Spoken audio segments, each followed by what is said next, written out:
Prick. Moron! You stupid prick! This is the last dance for Lance Vance. Sonny.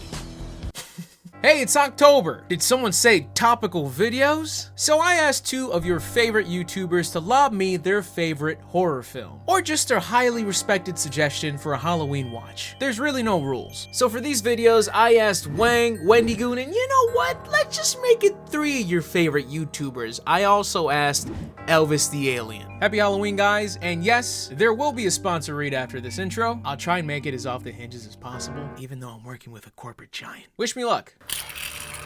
Hey guys, Tommy Rossetti here. You may remember me from such things as driving in cars I stole, or those cute mopeds. It was the 80s. Whenever I would listen to the radio in Vice City, if Billie Jean or The Message by Grandmaster Flash wasn't on, I was gonna hurt somebody. If only back then I had today's sponsor, Amazon Music. With thousands of music stations and top playlists to stream for free, no credit card required. And before you say it, yes, shut up. I get music fatigue too. After a while, it's like I get it, melodies. I just need more than 10 million podcasts to listen to for free. Hey Alexa, play You Don't Mess Around with Jim. Hey Alexa, stop. Copyright. If you want your music on demand and ad-free, try Amazon Music Unlimited with over 75 million songs. Yes, that includes Pitbull. I like to listen to the same 13 songs over and over again. And guess what? Amazon Music doesn't judge me. Go from Bill Withers to Lil Nas X. I'm crazy like that. I'm always listening while I'm in the office. I always listen to music to pregame recording to get me in the right mindset. And new customers can try out Amazon Music Unlimited, absolutely free, for 3 months, no credit card required. Just go to amazon.com/MrGG. Link below. And thank you, Amazon Music, for sponsoring this video.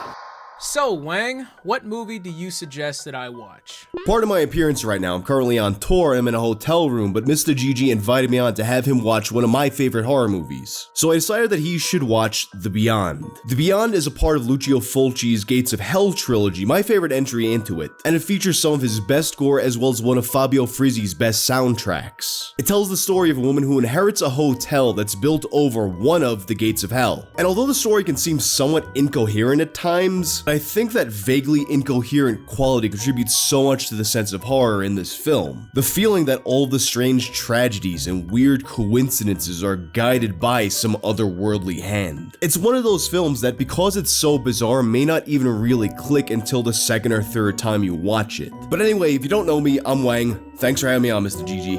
Oh, I'm sorry. I didn't hear shit he said after Lucio Fulci. Because I've actually covered a Lucio Fulci film on this channel. Yes, I'm cultured. That movie was Demonia, and in the nicest way I can say it, the movie's dick. However, while making that video, I did do some due diligence, and I went to go watch one of his acclaimed great movies. That movie was Zombie, and although not spectacular, I enjoyed my watch, and I understood the overall allure that much more. So Whang has suggested The Beyond, and in the spooky season spirit, let's watch it. Well, that started to pick up near the end. Holy shit. Okay. I think my new favorite Fulci film, out of the 3 I've watched, this honestly does give me Demonia vibes. I definitely got PTSD hearing an overdramatic man yell at another blonde woman named Liza. Liza! Liza! Liza! Liza! So we flash back to 1927, where these dapper gentlemen swarm a hotel. Some arrive in a car, some arrive in a kayak. I don't know why either. Let's just say they're fishermen. And poor. A woman is reading the Book of Avon, which details the opening of the Gates of Hell. And then we have a painter, we'll call him William Defraud, who the town accuses of being a warlock. They whip him with chains, stake him to the wall, and throw quicklime on him. Didn't know what that was, had to look it up, because I was just gonna say hot concrete. There's no shying away from gruesomeness here. Remember, Fulci was coined the godfather of gore. And I think that, along with the score, does a lot for this film. I mean, at times it seems like that's the point. The storyline playing second fiddle to, I want this person filled with nozzles, pumps, and pus, stat. But I do still believe that there is something here for not everybody, but most. Anywho, Liza's opening up a hotel. Spoiler alert, they don't try and hide it, but it is the same hotel. And it's not built on like some Indian burial ground. That would be stupid. It's built on one of the many entrances to the underworld. That's right. Satan, demons, bellhop. Liza's been a failure in life, and not because she's a woman. Nobody said that. Said what? She failed because she's a woman? You fucking sexist pig. With that, she's dead set on making this hotel work. She's hired some painters to spruce up the place, and Larry here spots a blind woman inside and gets startled. This guy falls off a 50-foot scaffold, and everyone gathers around him like he has a cold. He's just choking on his blood, and Sherlock and Watson are taking a smoke break. The eyes. Her eyes. The eyes! The eyes! There's this woman with crazy eyes. She was probably blind. Well, maybe, but is there even supposed to be anyone up there? No. Well, you should go take a look. I think she's had enough looks taken from her. He somehow survives. Question mark. We don't really get an update, but it's how we're introduced to Dr. John McKay. This man needs to get to a hospital.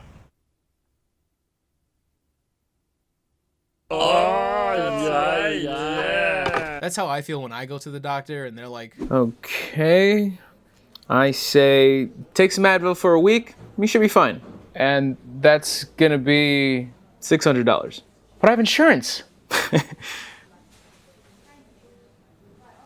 You're serious? Yeah, I got political in the analogy skit. What are you gonna do, vote for me? Anyway, let's slow down the skits and move along. Liza calls a plumber because the basement's flooded, and who better to take care of it than Joe, who has this super out of place moment where the caretaker Martha ominously walks up to them out of the shadows of the basement. And Joe's like, damn, you gotta chill. Yo, how long you been down here? With your little sewer booty ass. There are a lot of clunky, out of place things in this movie, which they're totally open in talking about. I don't think they cared because it didn't really take away from their goal. Here's one right now. Liza's driving through what looks like a painting. She's in between both lanes, and it's just her. No traffic in New Orleans? What are we, mid-flood? You need to leave! But who cares? I like how the shot looks. And dogs. So I'll introduce Emily and Dickie. Also, Fulci copped a pretty dope photo here. I'm a big fan. Joe digs around in the basement too long and gets gotcha'd. Martha comes down after deciding to finally give up the cheeks, but to no avail. The makeup, gore, and practical effects in this movie look pretty fucking gnarly for 1981. I know I'm a millennial that thinks of 1981 and pictures Salem, but this all aged fairly well in my eyes. And when it doesn't, it's not laughable. I just weirdly still appreciate it. In addition to Joe, Martha also finds the old painter's crusty bust that rises from the sewage. William Defraud, if we already forgot. Fauci's got this thing where he just wants you to be uncomfortable, so he'll have Joe Schmo just come by with a blistering, squeaky cart just to leave you tense. Thanks. Joe's wife, who I'm sure his name is Joan. I mean, our victims have been named Joe and Larry. She dresses Joe in the hospital, and then, I'll be honest, not really sure. We're definitely missing a bridge here in this scene, but now she has acid water fall in her face. Her daughter walks into the room and now has to escape the dreaded goopy gushy soda stream mix, which is silly, but the music continues to push this movie. I kind of wish they had her get somewhere elevated and force her to cleverly maneuver out of there as the corpse slowly woke up, but what do I know, I'm just handsome. So instead we fast forward to her parents' funeral, which the religious official here chooses to speedrun. Oh my god! Courage, my child. Courage, my child. Courage. I don't have anywhere to stay. Courage. I'm so hungry. Courage! So Emily has been telling Liza to abandon the hotel, but she's stubborn because room 36 continues to inexplicably ring, and that was the painter's room. Not Larry. Don't you fucking bring Larry into this. William Defraud. And Emily, being whatever the hell she is, urges Liza to not enter that room. Now look, Emily. I've lived in New York all my life, and if there's one thing I've learned not to believe in, it's ghosts. I was lucky to inherit this hotel. It's the first good break I've had. It'll take more than a faulty electrical contact or some crazy story to make me give it up. I will not stop working on this hotel over some faulty wires. Your plumber was murdered in-house like 7 hours ago. My dream won't be put on hold because of some creaky floors. You also found a molded corpse and almost had a third body in that same day. I'll kidnap 1,000 children before I let this hotel die. Liza's a rebel, goes straight to room 36, finds the Book of Avon, and starts to see things. Dr. John McKay swoops in and proceeds to be condescending Carl for the rest of the movie. Liza's buddy, that I haven't really mentioned, takes a tumble in the library, and fair warning, if you can't handle spiders, just skip to this point in the video. I'm giving you your shot. Imagine if that timestamp was just a jump scare.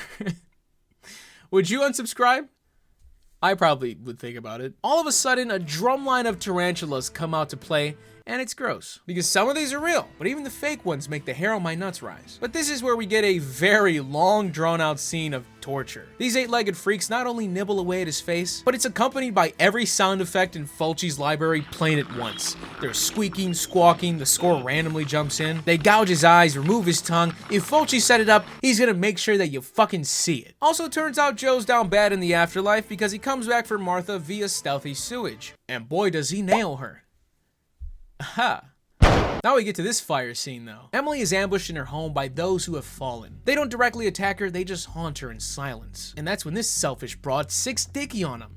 And of course, the dog's gonna die. Whoop-de-fucking-do. They know we love doggos. Oh, that's good fucking writing. But Dickie actually starts fucking this dude up. It's kind of funny actually, because he's supposed to be a zombie ghost demon, but this is probably the most movie-breaking moment for me. Because the actual actor can't like scream and freak out, because that's not his character. So I just keep thinking, why is Dickie able to do this? I thought he wouldn't be able to physically hurt them. Also, is that guy the trainer? Does he have padding? Or is Dickie just actually trying to find some bacon in his shirt pocket and they're adding in all these ferocious sound effects? Regardless, Dickie comes back. He's a little wounded, but he's alive. He's alive! Oh, he's a good boy. Oh, he's a good boy. Oh, he's a... Oh my God! Dickie! Dickie! That scene shocked the hell out of me on my first watch. Can confirm, was not expecting that. After that scene and the tarantula scene, I said, all right, you had my curiosity. Now you have my attention. Liza continues to spiral, and here's Johnny. Liza, stop it! Stop it! Come on, stop it! Come on, it's me! Come on, Liza, be okay. Come on, calm down. Geez, a little aggressive there, Doc. You'll be okay, Liza. You'll be okay. You'll be just fine, Liza, okay? You needn't worry, Liza. You'll be fine. Dr. John is here. You'll be just fine, Liza. Don't you worry. She continues to tell him that shit's going down, but he doesn't buy into any of her supposed experiences, which I don't understand, because he read the Book of Avon, and he's pretty much on board with everything. But I guess he just thinks she's lying because she's... You know how a lot of people like to meme on the now declared fuckboy face and blame us? These motherfuckers were the pioneers. I know you don't talk like this, sir. So there's an indoor tornado with blood. So they leave. I love this shot of watching the hotel fill up. Please watch it.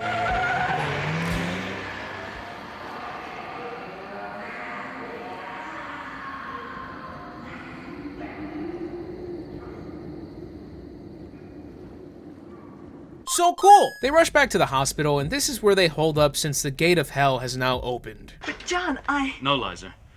I'm a doctor. No, Liza, I'm a doctor. You're also a woman. There's only so many ways you can be wrong. You just went through a homemade natural disaster together. I've been joking, but it honestly sounds like you're fucking her off because she's a woman. The zombie outbreak begins! And John clearly hasn't seen any zombie movies, because he's lucky. He's got the low-tier dingo zombies, but chooses to waste so much ammo just to flex that he's the dominant human of the group. They're not even trying to attack him. He's just like, yeah, fuck this guy's kidney. His kidney already stopped working, John. This is cruel. Also, these body shots are bizarre because he hits 2 headshots, which are insta-drops, and just refuses to learn from that. Whatever, he's out of ammo anyway. Liza finds the daughter girl who had turned for some reason, crying in a room, and John gets surprised by his doctor friend who's still alive. I think I'm going crazy. Here they come. Oh, nice, you got ammo again. And you're going for headshots. Let's go, Johnny! Okay, now let's just leave the room with no unnecessary casualties. What is this, Squid Game? That's not a spoiler, don't worry. It's more if you know, you know. Also, you haven't seen Squid Game? Get it together, sport. What is this face? Sheldon? Did you make that face because you were preparing for a big bang? He meets back up with Liza plus girl, and I just saw this. John! If you don't give that fucking gun to Liza, time for more shooting practice. It's like he knows he should aim for the head, and also not be bothering to shoot at all, but he's just such an egomaniac with unlimited ammo, and he wants to piss us off, but it's honestly super fun to watch. 1 second he's a novice, the next it's just aimbot. Check out this 360 ladder stall. Holy Quintet. my God!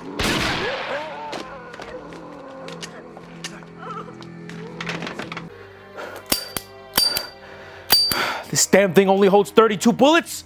Useless! They head downstairs and somehow make it back to the hotel's basement, even though they were in the hospital. What? They inch forth and approach a land that is exactly what the OG painter man Defraud was painting. A desolate terrain with now nowhere to go. And before they know it, they are overtaken just as the blind woman was. Then they crossed us off. Credits. I don't know if it's that much deeper than I think it is, but I enjoyed my watch regardless. Thank you, Whang. Whang's actually done a video on this movie, which I purposely avoided watching until now, because I didn't want it to influence my script. But now I'm gonna watch it. Let's see what he thought. Okay, honestly, almost no similarities in the commentary. I love it. If you want more of the Beyond, more backstory, more scene coverage, more jokes, Whang's video perfectly fills in everything I left untouched, which is honestly the majority of the movie. It's weird. He focused on all the stuff I didn't focus on, and vice versa. I'll link off to that video at the end and in the description. Appreciate you being on, Whang. Everybody go check out his channel, and happy Halloween. And before my coveted outro slaps you silly, Mr. Beast, important announcement, wanted me and you to do a thing. Again, remember Team Trees, where Mr. Beast laundered all of our money into planting trees? Long story short, we saved the planet. And now we're gonna do it again, but bigger. Team C's, baby! Simple premise yet again, for every $1 donated to the cause, we are guaranteed by trusted organizations to have 1 pound of trash removed from our oceans. And Mr. Beast wants us to raise $30 million to remove 30 million pounds, this is how he talks, 30 million pounds of garbaggio, gabagoo, from the oceans. And just for actually sending me a hoodie this time, I will be personally making sure that 1,000 pounds of trash are removed from our oceans. So if you guys can huddle up and at least make it 1,001, I've done my job. Links should be everywhere. You're probably gonna see many of your other favorite creators doing the same. If you want more info, just watch Mr. Beast's video, you dingus. If you guys enjoyed this video, please leave a like. Here is your second reminder to please leave a like. Please subscribe because I have more content coming your way. Shout out to my lovely patrons for always supporting the boy. Subscribe to Mr. G Dubs, Mr. GG Live. Show some love to Whang, please, above everything I just said. Fuck the likes. Show some love to Whang. Gamer subs, code Mr. GG, 10% off, you already know. And as always, I am Mr. GG, and I am out. Who's this jerk off?